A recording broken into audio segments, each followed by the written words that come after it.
Hello everybody. Look at this frizzy ass piece of hair. No one look. I'm gonna tuck it under all the other hair. You know what? Dream big. Anyone can do anything that they put their mind to, truly. I have a theory. Okay, so the last time when we saw Brooding Man at the bar, there was that woman with the cross who might have been a nun at some point who hit on us. Mary, I think. Don't tell me if this is a correct theory. Don't tell me, because I haven't gone there. Don't spoil it for me. I think Mary is that religious one's ex-wife, and I think that the Brooding Man is the homewrecker who split them up. That'd be crazy. I'm calling my shot now. It's just, I mean, they're two religious people in a small town. They must have been married at some point. And now Mary is off being Mary. Sorry, Mary. Detective Kendra. I'm on the fucking case. Yeah, she'd be the mother of those fucking robot children. So, I would drink too. Sorry, that was rude. Apologies. I forgot about this guy. Lucian, don't you have a third period to get to? Sigh. Fine, Mr. Vega. Now I'm officially 10 minutes late. I glare at him as he walks away. We're not cool. You must be John. This period's almost over. Would you mind waiting in the back? Mr. Vega leads me in and I take a seat in one of the comically small students' desks in the back. I might get stuck in this. Boring classroom, no personality. He dresses like that and his class looks like that? Something's off. Something's off. Did he have glasses on before? No, okay, he just put the glasses on. Cool. All right, where were we? Now, who can tell me about the unreliability of the narrator in J.D. Salinger's Catcher in the Rye? Yes, Colin?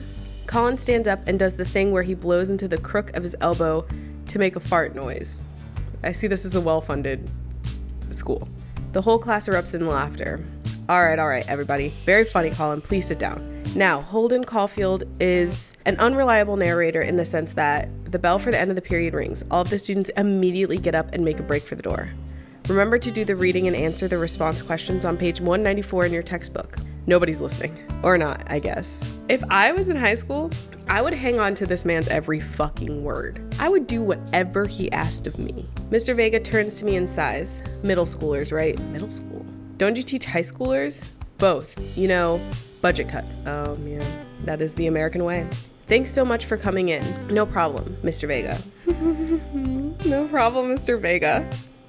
I'll come in whenever you want. I will be here every single day. I'll be your teaching assistant. Do you need help stapling? I'll punch holes. Ooh, don't, Taekwon, don't. Hold on. Please, call me Hugo. I don't normally do these impromptu parent-teacher meetings, but as I'm sure you know, Amanda's a very bright student and I'm concerned about her recent behavior. What's going on? Amanda has never been the most engaged student, but I know she cares. Recently, though, she's been falling behind. She's not completing assignments and has been doing rather poorly on tests. I'd normally chalk it up to senioritis, but this is strange. I thought Amanda always shared everything with me. It hadn't even crossed my mind that something might be wrong. I just wanted to ask, is everything okay at home? We just moved. She's fine. She has a tendency to bottle things up. I'll just say we just moved. I'm not gonna be like, she's fine, you're crazy, parental rights in the classroom or whatever. I trust your judgment. You're the professional. So maybe it's because we just moved. I can't think of anything else. I mean, her college rejection letter just came through, but that was like yesterday. I don't think those changes would be clockable yet. Well, we just moved recently, but it was only to the other side of town, and Amanda was more excited about it than I was. See if you can talk to her about it. I know she values you a great deal and would appreciate your guidance. If she keeps heading down this road, I know how important art school is to her, and I would hate to see her miss out on a scholarship money. Jesus Christ. I would hate to see her miss out on scholarship money that she clearly deserves. I'll make sure to talk to Amanda. Thanks for letting me know, Hugo. Anytime.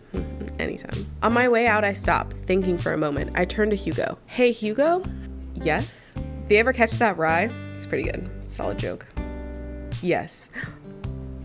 He literaturely that. I'm going to tell you right now, me, the player, I am too literaturely deficient to entertain this man for any longer than 1 second. I never read Catcher in the fucking Rye. If it's gonna take literary puns and jokes and haha hee hee insight, I'm fucking screwed unless he loves Twilight. Hugo is intimidating to me. I think that's what I'm trying to say. I leave the classroom and make my way out of the school. I'm still a little bit in shock that Amanda was able to hide this so well from me. She's always been such a force for positivity in my life, especially after we lost her mother. Amanda must be done with classes for the day by now. I'm sure she would appreciate a ride home, and maybe I can talk to her about what's going on. I pull up to the carpool and Amanda hops in the passenger seat. Wow, the carpool looks an awful lot like the main strip of this fucking town. So did you have fun gossiping about me? Mr. Vega and I actually just gossiped about our celebrity crushes. So you talked about Mario Batali. That's my celebrity crush. No judgment, no judgment. It was a very productive meeting. I'm pretty hungry. Can we grab some dinner? Sure thing. We can make something at home. Let's go to the mall food court. Let's go to the mall food court. I mean, I'm about to have to parent really for the first time. So I think I need a good meal to psych me up. Does that sound good to you? Yeah, sure. Why the mall? Geez, can a dad take his daughter to the mall? Oh God. Will you buy me things? I will buy you a thing, singular. Sounds like a deal to me. We drive in silence for a short while. Amanda plays a game on her phone. I should say something. You know, sometimes when a kid gets older, they find that they have to keep things hidden from their parents, and that's okay because sometimes that's what kids do. And that's okay, but also sometimes it's good to have the parents' perspective because, you know, maybe the parents have also dealt with similar situations. And maybe they're a little cooler than you give them credit for. Anyway, what I'm trying to say is that it's good to share. Love you. Have you been reading my tweets? You have a Twitter? What? Never mind. Look, sweetie, Mr. Vega said you haven't been participating in class and that you're not turning things in. Oh, I'm fine, Pops. Senioritis and all that. I don't fucking believe you. I thought you liked Mr. Vega's class. It's fine. He's fine. Yeah, he is. We pull up to a stoplight and I eye Amanda. She's still texting. I want you to know that you can talk to me about anything. Uh-huh. I can tell that whatever it is, she doesn't want me knowing about it. That's frustrating. I heard Emma R's going to that fancy art school in California. That's exciting. Yep. Uh-oh, she's fucking pissed. Why would I say that? She just got rejected by her dream school. Why the fuck would I say that? Are you bummed that you guys aren't going to the same school? Shut the fuck up, John. Shut up. Yep. Amanda keeps texting. She stifles a laugh. Who are you texting? What's so funny? I don't think you'd get it. Okay, who you texting? Noah. A boy. Who's Noah? My friend. Does he go to your school? Yep. Do you like Noah? What? Yeah, she does. No. Yeah, she does. Dad. Ugh. I can't believe you would. Dad. I mean, geez. Why would you? Yeah, she totally does. Sorry. Just asking. Dad, he's just my friend. Guys and girls can be friends. He's my friend. Okay. Hey, maybe you're overcompensating because that was a lot. This is going well. Well, good talk. Love you, kiddo. She leans forward and turns up the radio. I guess that conversation is over. To the mall then. We arrive at the mall, a big indoor shopping center with a couple different floors. Yeah, that's a mall. It's kind of dead, but that doesn't stop a mall security guard from yelling at a group of loitering teens. Let's eat something disgusting for dinner. Hell yeah. Language, missy. Heck yeah? Better. I think I'd be more upset if they said heck. We approach the food court and evaluate our options. There's greasy restaurant after greasy restaurant. My heart burns just looking at the menus. Nobody looks happy to be here. We didn't need that last part. That's kind of bleak. What are you in the mood for? Bread dipped in sugar, bread with cheese on it, or do you just want me to inject some fat directly into your bloodstream? Hey, come on. There's no salads here? We have no salads in this food court? I extend my hand to her. Would you do me the honor of sharing some nachos? She takes my hand with a grin. It would make me the happiest, cheesiest girl alive. We order a giant pile of chips and unnaturally orange cheese from a very unenthusiastic and possibly stoned teenager. We take a seat at a rickety table and dig in. These are bad. These are very bad.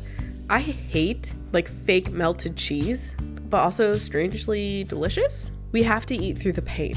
We enjoy the fluorescent cheesy goodness together until we're all out of nachos. So, something's been bothering me for a while. Can you explain memes to me? Sigh. Which meme? All memes. Amanda sighs deeply and places her head in her hands. Dad, it's complicated. See, memes are inside... Oh my god, I'm fucking explaining memes. They're having me explain memes. Memes are inside jokes shared by a bunch of people that get less funny the more people do it. So the problem is that by the time a meme gets to you, Dad, all us youths have already done the joke to death. And what's worse than that is that movies and TV and video games will try to jump in on the meme train, but just based on how long it takes to make them, the meme will be long dead by the time it comes out. So it just dates it and isn't funny. Oh shit, what up? What the fuck? Dad, Please. Oh, that was disturbing. Anyway, changing the subject. Where to now? Want to go to that goth store? Hell yeah. What? You know, the one that's all black and tries to establish itself as anti-establishment despite being an exact representation of the establishment. Are we talking about Hot Topic? Or are we talking about Spencer's? Would you consider Spencer's goth? Probably not. It was just dark, but it was like raunchy. We had a Spencer's in my mall. I remember we'd go there when we were in like middle school. That's when we were allowed to peruse the mall alone. And I'd go with all my skinny friends to Hollister and Aeropostale and American Eagle. And I couldn't fit into a single thing. I was 12 years old and I couldn't fit into a single thing. Anyway, so the stores like Hot Topic and Spencer's are like, oh, these aren't primarily clothes based. We can all have fun in this space. I went off on a weird tangent. I'm so tired. I don't know what store you're talking about. You know, the one where you can buy chain wallets and it's basically like an assault on what people fought so hard against in the punk and hardcore movements of the 70s and 80s. I feel like whoever wrote this part of the game just has like a personal beef against Hot Topic and youths. Because like we weren't around then, or they weren't. Now I'm not a youth anymore, but like they weren't around back then. How do they know? Let them wear their chain wallets and their big baggy pants. Dude, you gotta be more specific. The one you threw up in that one time? Oh, that one. Oh, we're here. Amanda runs into the store with me trailing behind her. She makes a beeline for the back. That's where the clearance is. There it is. You can still see the outline, kinda. I'm so proud. That's fucking disgusting. Speech. Amanda. Speech, speech, speech, speech. All right, I'll do it if you stop chanting. Amanda stops immediately. I clear my throat. Thank you all for joining us here today to commemorate a historic moment that would forever shape history. On a day very much like today, some 5 years ago, our very own Amanda Ann Perez had too much blue raspberry slushy on an outing to the mall. After begging her father to take her to Dead, Goth, and Beyond, pretty good, to buy rainbow suspenders, she proceeded to throw up all over a display of My Chemical Romance merchandise. Her loving father then had to pay for said merchandise, which to this day remains among our possessions. Thank you. Amanda is moved. She begins clapping, slow at first, then faster and more vigorously. Several other patrons turn their heads. One of them also starts clapping. I bow my head. Oh hey, chain wallets. While Amanda busies herself looking at band t-shirts, I try to find something of interest to myself. Not much for a dad to look at in a Death, Goth, and Beyond. Peruse the band t-shirts, look at ironic mugs, check the clearance bin for hot deals. I feel like, okay, what would John be doing? John loves mugs. John would be looking at the mugs. And I think that's fitting for a dad. Ironic mugs? I think that's fitting. Let's do that. I'm suddenly stricken by existential fear. If there's only one number one dad, then why are so many mugs here that say that? Why are there, oh my God. I hate myself. Even though I look like a burnt chicken nugget, I still hate myself. I got lip gloss all over that. It's gonna taste like lip gloss every time I go to take a fucking drink. This piece of hair is pissing me off. Okay, here's what I'm gonna do. I'm going to twist this strand of hair. I'm sick of it. It makes sense in my head to me. Fuck. Where did that twist go? We're evolving. I think I'm creating a dreadlock. I'm suddenly stricken by existential fear. If there's only one number one dad, then why are there so many mugs here that say that? This whole time I thought I was the only one. If I'm not number one, where do I place on the global dad ranking charts? I have work to do. Look, this is very important to me.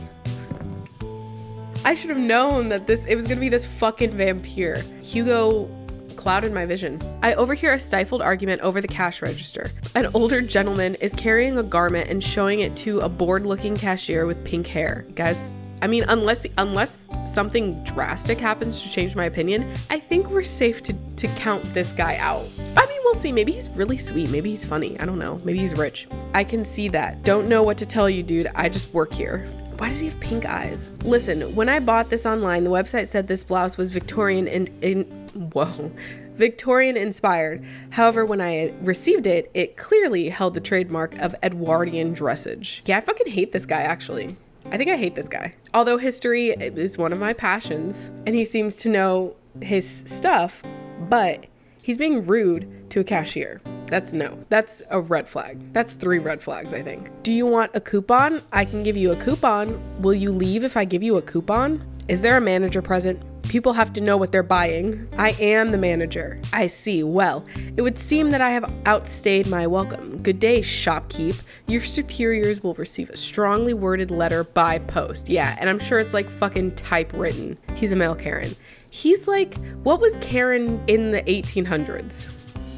See, here's the thing. That's always the thing, right? You always have to consider. Maybe there is a redeeming quality. Yeah, I can tell. Whatever, dude. The man whirls around and storms out, his literal coattails trailing behind him. I can't tell if they are Victorian-inspired or Edwardian in nature. Amanda trots up to me with a t-shirt in her hand. Oh boy, here it comes. Hey, Dadtron 5000. It doesn't mean anything bad. There's nothing negative. It's just that I understand that from the things that you say. What is it you said earlier? Hold on. I want to be fatty. So I'm not making any judgments. I'm just saying it adds up. The math is mathing. I'm sorry I had to bring the receipts out. Yes, I'll buy it for you. Wow, that was easy. Thanks. At least it's only one this time. Amanda plops the shirt onto the counter and grins at the cashier. I love your hair. The cashier says nothing and rings Amanda up, radiating hatred. I hand her a 20. So what was that guy's deal? The cashier rolls her eyes so hard, I'm worried she'll pull something. That's Damien. Of course it fucking is. He's in here all the time. He's obsessed with Victorian fashion or whatever. She hands Amanda her bag and it's clear the conversation is over. We make our way out of the store and head home to get some rest. Just a little Damien today. Amanda and I sit on the couch trying to find something to watch over bowls of ice cream. Oh cool, Long Haul Paranormal Ice Road Ghost Truckers is on. Your favorite, right? I know this is a joke. I would watch the shit out of that show. I didn't even fucking read that because my little clicky little finger. Also, the trucks are haunted. This is an episode I've already seen, but it's one of the best. Callum and Flint Dogbone. Gross. The twin brother truck driving and ghost hunting duo find themselves in the greatest peril yet. Oh no, the ghost done got control of the truck. I can't steer on them there damn ice roads. Should I try? I'm not good at accents. John is good at accents. Oh no, the ghost done got control of the truck. I can't steer on them there damn ice roads. I'm proud of that. Anyway, let me use this EVP meter to try and communicate with the spirits. Flint, we're about to die. Ah, almost got it. If you listen carefully, it sounds like it's saying you're going to die. That's because we are about to die, This is art. The episode ends and Amanda excuses herself to go and start arguments on the internet. I want to go last in the train so I can taste. I fear that this is losing its meaning for you. I fear that this is just a jumble of words on a screen to you. This means something to me. I stay up a little longer, curious about the exploits of Callum and Flint Dogbone after their disastrous ice road accident. Afterward, I hope they're okay. Afterward, I crawl into bed and get a good night's sleep. Oh well, day's over. Z. Morning, sleepyhead. 5 more minutes. You have never ever let me have 5 more minutes, so get up. Fine. We have cereal for breakfast and spend the morning putting together furniture. Amanda is much better at interpreting the tiny manuals. We're able to put together a few shelves and one desk, but I'm pretty sure it was supposed to be a bookcase. So, you excited for the cookout today? Excited to beef up my grilling skills? If there's food, I'm excited. I wouldn't trust John around a grill. I can say that confidently because he's not here. I wouldn't trust that man around anything with any open flame. Love him to death. So, but I'll say if there's food, I'm excited. I'm all over those terrible store-bought sugar cookies that everyone brings to parties. Yeah, those are bad, which means there are more for me. Don't you want to meet some of the people in the neighborhood? Honey, I've met most of this neighborhood, and I've flirted with most of this neighborhood, and I've slept with one of this neighborhood. And, been there, done that now. I'll probably end up standing uncomfortably in the corner with a plate of food and hope that nobody talks to me. Dad, you're a beautiful work in progress. We will get that butterfly to emerge from the cocoon. The social butterfly. Well, we better start getting ready. We definitely don't want to be late. What? No, we have to be fashionably late. Who shows up to a cookout on time? You know what? We're going early, just because you said that. I head out the door and Amanda reluctantly follows. We walk across the street to Joseph's house with a store-bought veggie plate. I'm a terrible cook if it doesn't involve a grill. Okay, guys. And that's where we're gonna leave it. The cookout is next episode. I can't wait to see all of these men in one spot. But I hope it's not awkward with me and that guy I slept with. Who No, we've met all these guys. We've met everybody. So that's, an accomplishment, some would say. Thank you all so much for watching, and I'll see you in the next episode. Bye.